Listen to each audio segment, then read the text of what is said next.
In 2017, I'm starting to meditate. During the meditation, all this information starts coming through. It appeared as if the beings were attempting to communicate with him. And then, boom.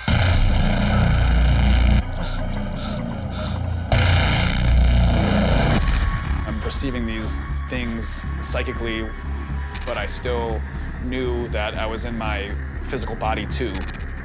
I put two and two together that the beings that were taking me in the dream state were the same beings that I saw during these meditative states.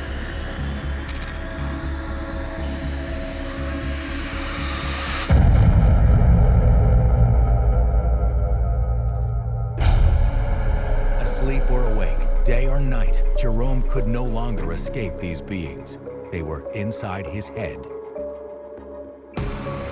I didn't understand it, but what I do know is that communication was open more because I was meditating.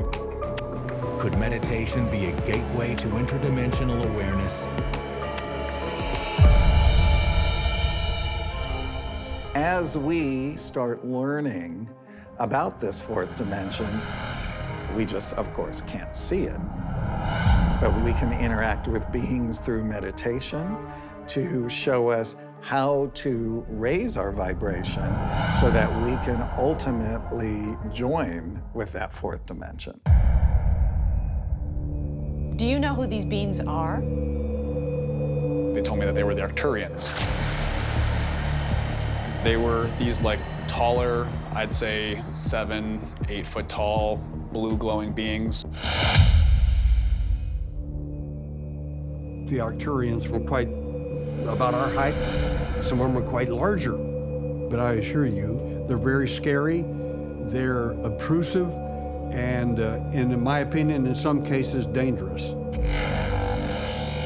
Ben has found articles of encounters with fireball UFOs that shed more light on their nature. Let me show you the mysteries involved here. December 5th, 1948.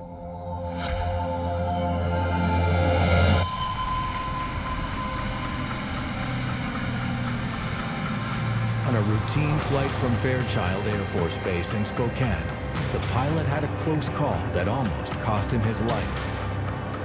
The authorities recorded the pilot's account of events. It was a normal flight, but then I saw, I don't know, this large ball of fire flashing across the sky. Fireball, we get that description a lot. Yep.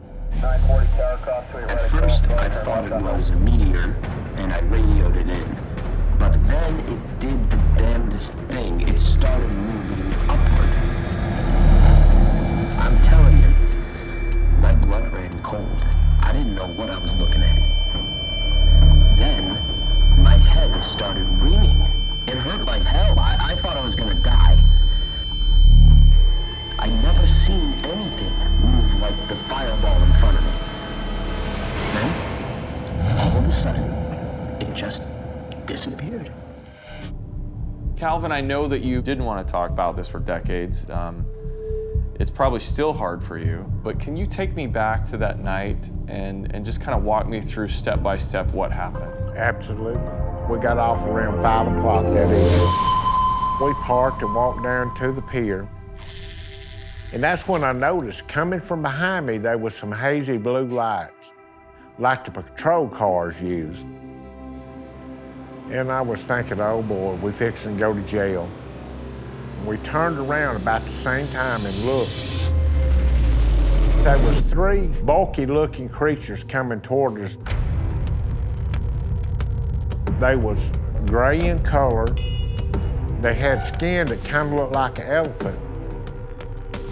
So one grabbed me by the left arm, and I automatically felt an injection. It paralyzed me. I could roll my eyes, but that's all I could move. And this thing took us toward this craft, and this big, ugly creature take me toward this table and laid me at a 45-degree angle. And then I felt this presence coming in. And it's what I call a female. Her 2 middle fingers was a little bit longer on each hand. Then she grabbed my chin and she took her 2 middle fingers from this other hand, she ran them down my throat. And I started choking and bleeding. And that's when I noticed how they looked. It wasn't nothing like I've never seen in this world. This other thing come alive like a jack in the box, and he got me by the left arm, and I felt this injection again. He carried me out to the riverbank, and this is when I remember hearing Charlie say, "Son, son, you okay?"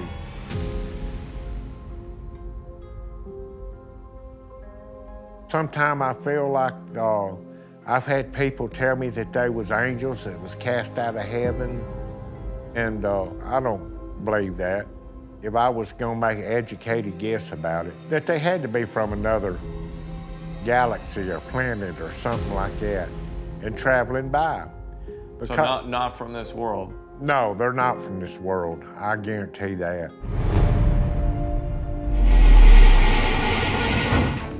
As Jerry's husband struggles to get the truck started, the couple suddenly notices figures approaching.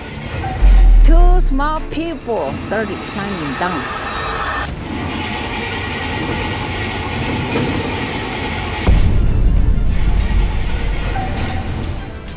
Finally,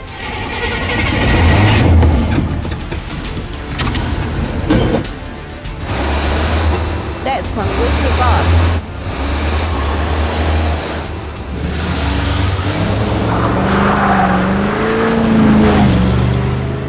although Jerry didn't get a close look, she saw the figures go back to their egg-shaped UFO and fly back towards the mountain. Wow, wow. And it went back on top of Archuleta Mountain to where the hole is, that way. The hole, what's the hole? There's a hole on the other side of the Archuleta Mountain. Got a hole in it, or do you mean that it's actually They open? made it. Whoever it is, they made it. Wow. But this is not the end of Jerry's story. That night, the beings came back, and this time, she saw them up close. At my house at night, I woke up while it was dark in my room. There were two small people, they were trying to pull me off the bed, and I couldn't scream. So I was holding onto the mattress down here, and they were trying to pull me off. They're the star people. Despite her repeated trips to various doctors, Ella could not figure out the reason for her miscarriages until one terrifying night.